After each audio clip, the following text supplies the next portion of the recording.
Over the years, sexual violence has been on the rise, and the more we keep quiet about it, the more we find that perpetrators are getting more confident to keep doing what they do. Victim blaming is one of the things that has made every single one of these people unable to speak up, tell their stories, so that we can be able to create this awareness. That is why we are doing this show called Not Alone, and we are getting right into your hoods, listening to your stories, desiring to know what is it exactly that you went through and what is it exactly that you'd want to see in the world. Join us as we walk to Manasa.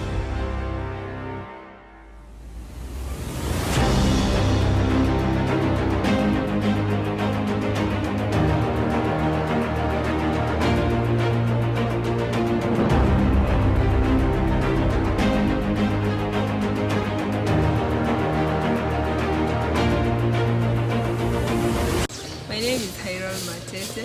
I am 29 years old. Hi, my name is Maxi Daniel. I am a sexual and gender-based violence activist, meaning that I use art to advocate against sexual and gender-based violence. I am an artist, of course, it is obvious. I am 25 years old. Hi, my name is Ovina Besh. I'm 22 years old. I'm currently a student and an activist. My name is Felicity Mudes. I do a lot of things, but today I'm specifically here as an anti-sexual violence activist. And I am smiling a lot, though this video is one of those sad, probable moments of my life.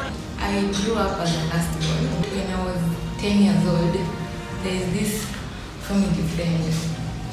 Alikuwa mtu wa church pia, alikuwa anakuja anatuona, and then he would call me his wife, like bibi yangu nini, and then because he was a family friend, hakuna mtu alikuwa anaona hizo red flags, hakuna mtu alikuwa anaona hizo red flags. So we are looking at a 10-year-old girl. Yes, we're looking at a 10-year-old girl who, I was in class what? Class 5. Yeah, that was actually the very first time in my life that I had experienced attempted rape from a man who I think right now he could be 50 or something. It was really old. I was raised in a village where kulikuwa na river, na kwa hii river tulikuwa tunaendea maji, tunafua, tunafanya nini huko kosa itakanu. So this one time me and my sister were just washing the clothes, and then this dude comes and is like, niko pale juu, kienda kuanika nguo nitakusaidia kuanika mablanketi. Remember I'm like 10. So I said, why not? Mablanketi zilikuwa heavy kuanika man. So I said, okay, why not? So I took the blankets, nikaenda kuzianika. I think that was like the moment my entire body woke up to the reality that my body was not going to be mine ever, because I was born a woman, female, yeah. And it's how this human being, I think it's the struggle, it's how I had to fight him off me that was the scariest part of it all. So that is the first time I'm in class. No, actually I was in class 4. I was defiled when I was about 7 going on 8, and it happened for like a whole month. He would come and take me, niende kwa nyumba yake, na alikuwa na bibi na mtoto, niende kwa nyumba yake, tukae, tukule, and then the following day anirudishe. So it was a thing, and my mom was okay with it. So it happened one day. He came and told my mom that he wanted to take me as usual. So we went to his place. So bibi yake na mtoto mdogo, alikuwa na watoto wawili, wakalala kwa bed, and then mimi and the other mtoto wake tukalala chini. Yes, so mimi nikalala katikati, mtoto wake akalala beside them, this other side. Then in the middle of the night nikashtuka, alikuwa ananishikashika. So I was wondering nini mbaya, mbona ananishika, and then akaanza kuingiza mkono yake inside my vagina. Sasa pia I didn't know what to do. Juu ilinishtua. And I was raped back in 2017. I am an artist, so most of the events that we do usually happen at night. So there's this one time we held a fashion event and we had finished so late. And going back home, me and my friend, we got some boys on our way and they attacked us and raped us. So the second time was in class 6. So this one I've moved now from the part where we are tunaenda na Riveni nini, now nimeenda Nairobi. So we had this neighbor, Aki, wherever you are, ni sawa. So we had this neighbor who was nice at first. You know, he used to ask, umekula, umefanya nini? And this time I think I had turned 11 or 12. Well, I'm mixing up these things, but anyway. So I turned 12 and then this man comes to place nilikuwa nimekaa, and then ananiambia that today nataka tupatane. So I'm like, I still have a problem with guys after the thing that I had gone through with the other guys. So I'm like, no. So we used to live in this house where first floor tulikuwa tunaishi third floor. So first floor kulikuwa na giza fulani. If you know those stairs where kuna giza hapo ground floor, then kuna light. So that corner, that's why now Jama caught up with me. I have never struggled like that in my life. And you can imagine this person is an adult. Nimekuwa nikilala kwake, nimekuwa nikimwona kama, you know, someone harmless. But here he was, alikuwa ananifanyia hizo vitu zote. So nikashtuka, nikasimama. So alikuwa ananiuliza nini mbaya, mimi nikamwambia nataka kuenda kususu. I managed to escape. I ran and went all the way mpaka kwa nyumba. Luckily my mom was home. So my mom asked, "Hey, what's going on? Nini? Mbona una pant? Mbona umekimbia? Umetoka kwa duka? What's going on?" So I told my mom, "Unajua Mwangia amefanya 1 2 3 da." Then my mom was like, my mom was mad. She was raging mad. She left and the next thing I knew was, I think alikuwa anatafutwa na polisi. Huyo jamaa alimuenda kwa chief because my mom beat up the guy. Ile vizuri yako mpige eti kidogo. My mom, by the way, may she rest in peace. That one was wild. It's something that I did not exactly tell anyone about. I never told anyone. Then akanirudisha home. So it happened, kila time akikuja akinichukua nilikuwa na resist, but I never told even my mother. Nilikuwa na resist. Hadi akikuja saa zingine najifanya mimi ni mgonjwa ndio nisiende na yeye. Then that was my first sexual assault that I experienced. You're young, you don't really know what is happening. As much as so much work has been done now, there's still like a lot of gaps. Kids still do not know exactly what sexual violence is. So it just never crossed my mind like, okay, this is what is happening. This is Form 3. And it's around, I think Form 3, that was 2014. I am literally, at that point, how old was I? I was 17 years old. Yes, I was 17 years old. My mom had just been diagnosed with throat cancer. I had lost way many family members in the same year. Shit had happened around May. We just opened school for the second term. So I used to go to school pretty early, like around 4. This one time, I don't know, I still am not comfortable with mentioning his name. Actually, but I can remember his perfume. It's still stuck with me. Even 8 years later, still with me. But anyway, so this human being came to me in my school uniform, my tie, and everything else. And he said, "You know, I really like you." And I said, "Okay." You know, at that time, Adele Onyango had taught us no means no, and you know, and all those things. And I was really, how do I put it? I was really powerful in my own way. I don't know if to eat a feminism, or to eat a but I was just there. There was a way I would just push people away from me. So I said, niaje, please, staki stories zako. You are an adult, I am a child, sitaki. So I decided, let me press escape. So I left. But then this didn't end there actually. This person kept pushing and pushing and pushing, and I said, it's not going to happen. So he said, ni sawa. So there's this particular thing I want you to pick from my house. You go pick it, and then unilete, ni sawa, staki story zako. And I think that was the worst mistake of my life. But anyway, that one I knew 8 years later, or 6 or 7, I don't know. Some years later is when I realized, oh my. So this is his house. He has power in his house. So that's what we say. If you are in my house, I control what happens. So I don't know if I am well enough to share the details of what really happened. But bottom line is, a 17-year-old girl was defiled that day. And the same year, 3 months later, my mom died. When I was in class 7, kulikuwa na huyu mwalimu. Though nilikuwa nasikia stories zake growing up, au watoto wetu before waende high school and ni waniache peke yangu.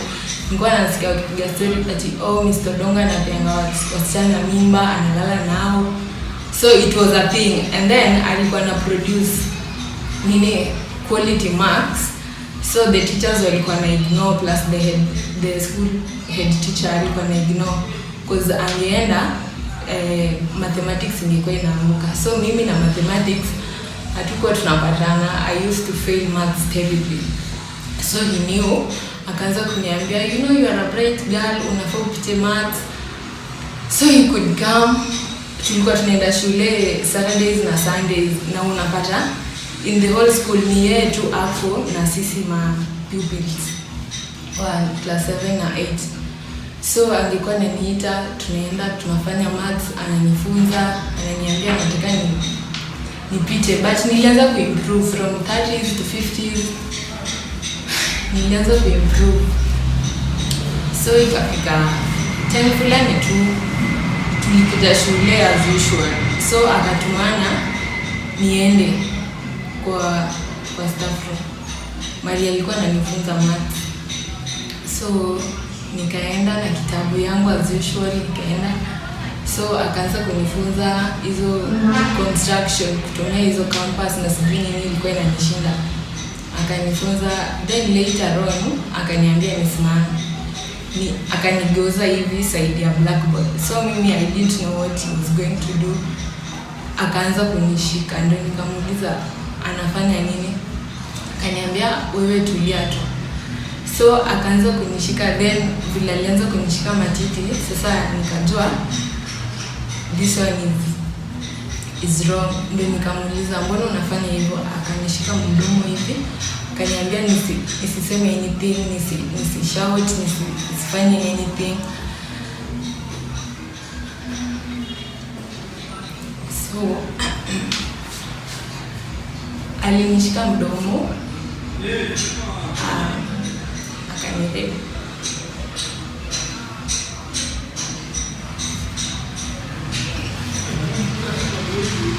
Yeah. And then after that akaniambia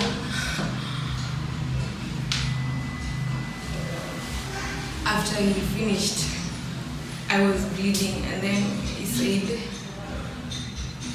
niseme I was having my first menses, and ilinishtua that's why I was crying.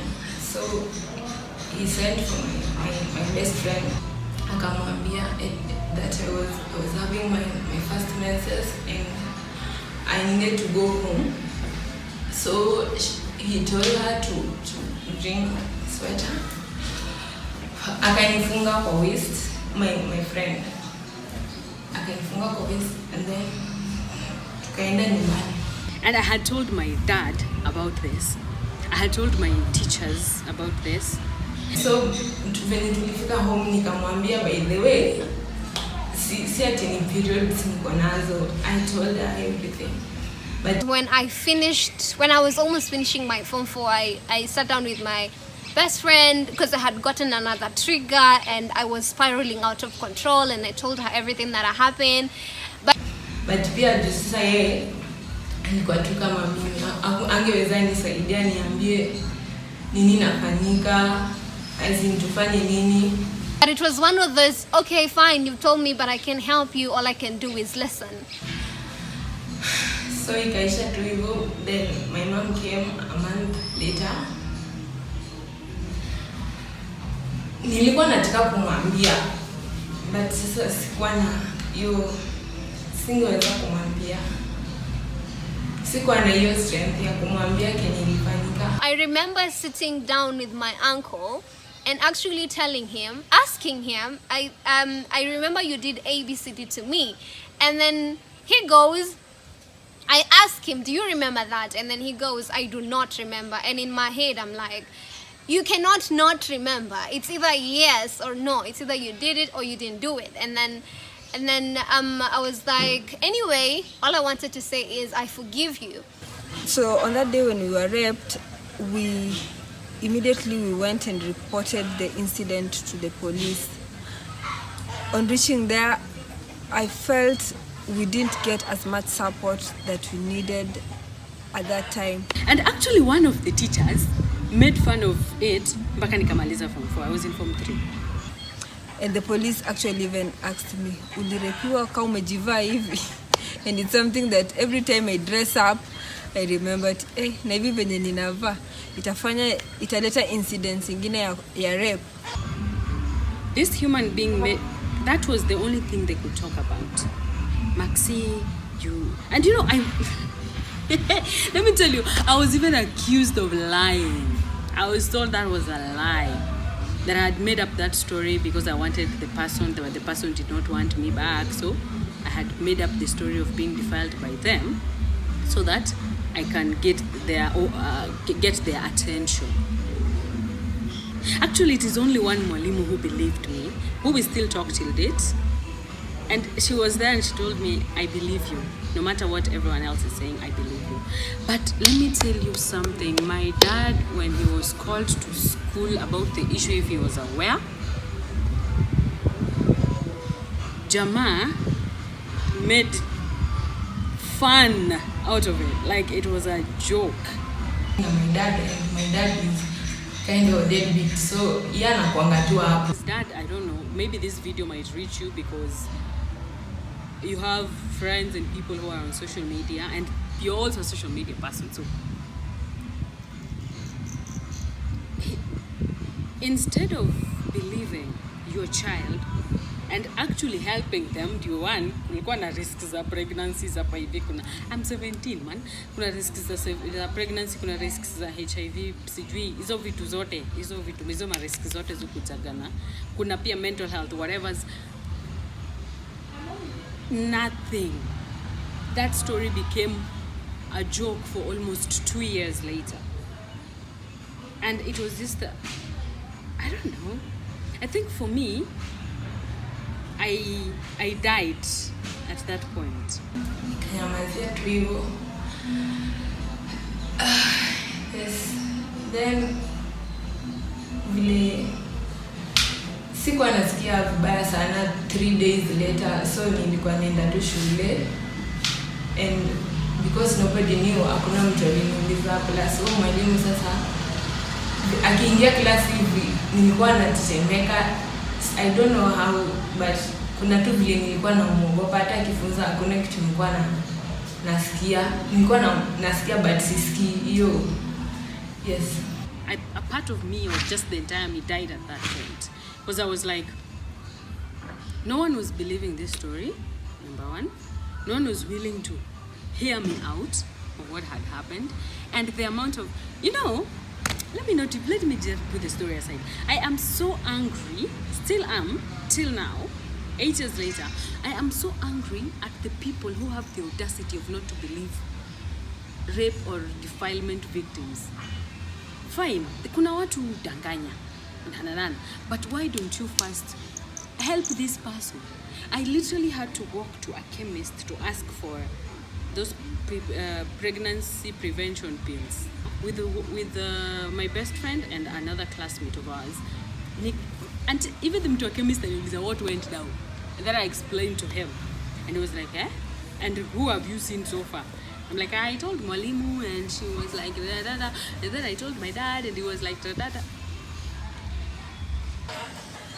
Going to the doctor who needed to give us the medicine, we found that we found that the medicines were not enough, so we didn't get medicine on that day. And remember, we had to measure the medicine within 72 hours. It's something that really devastated me, and I don't know how much it scares you, but for me, what was really scary for me was that was I going to contract HIV and AIDS, and it's something that made me so worried, and I really felt like I just needed to get the medicine, whatever the case was. So we were lucky enough to be called to the private hospital. Unfortunately, they were charging so expensive that we couldn't afford. So we had to raise money and get this medicine. But lucky enough, before we had gotten the money, the public hospital that we went to, which I won't mention, called and said that the medicines were there and we should rush and go and get the medicine. I remember the doctor really talked to us and told us how much it was going to affect us and how much it was just going to change our lifestyle. So I remember him telling us it was going to affect our skin. We took the medicine and went home. And I was like, mbaya mbaya.